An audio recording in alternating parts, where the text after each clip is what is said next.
With the latest from the Dove Newsroom, I'm Deputy Soto. Thank you for joining us.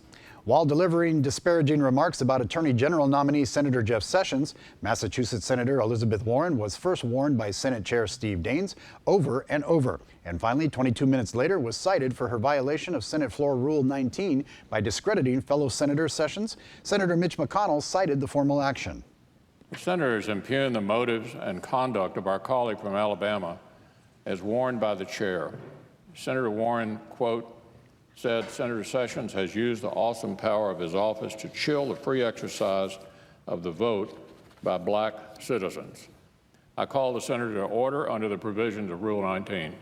Warren, who has been a constant vocal opposition leader to President Donald Trump, is now banned from the Senate floor and commenting on the proceedings regarding the nomination for Attorney General. She now is taking her actions to The View on television in what critics are calling her ongoing martyr behavior.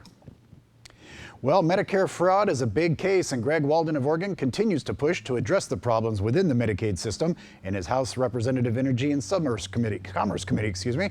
The work has moved forward to two common sense bills approved by the subcommittee on health and now move on to the full committee for a vote. Walden says these are just the first steps toward true reform. Know that these are just the first, and they are small steps, but they are steps forward in a journey. In the weeks and months ahead, we will actively work to improve the health care choices and the affordability of that health care for all patients.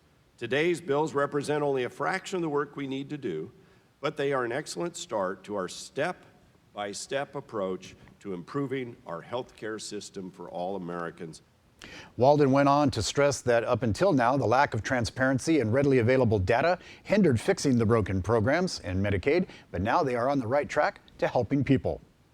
Well, this week's rainy weather could result in an increased threat of landslides on highways in Oregon. National Weather Service flood watches are in effect, and now the State Department of Geology and Mineral Industries says an increased threat of landslides can be expected as well.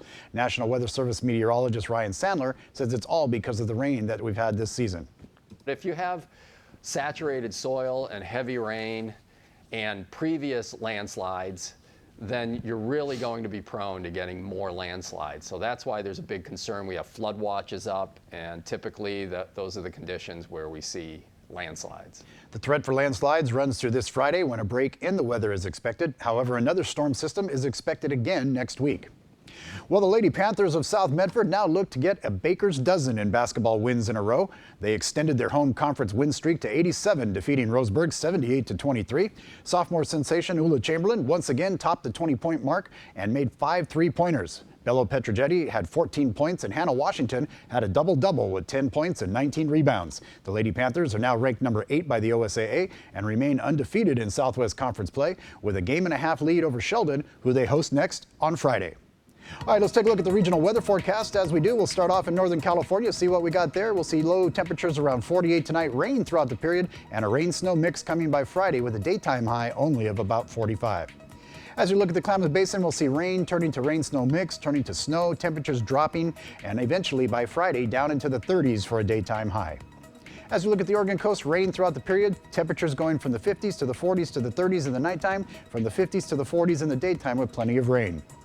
As we look at the Central Oregon area, we'll see some rain, not rain-snow mix yet, but we'll see a little break of sunshine, but after that, you'll see some snow coming on the next storm coming, and a high of 41. Rain throughout the period for the Portland metro area, temperatures going down into the 30s by Friday, in the 40s for a daytime high, with plenty of rain throughout the system.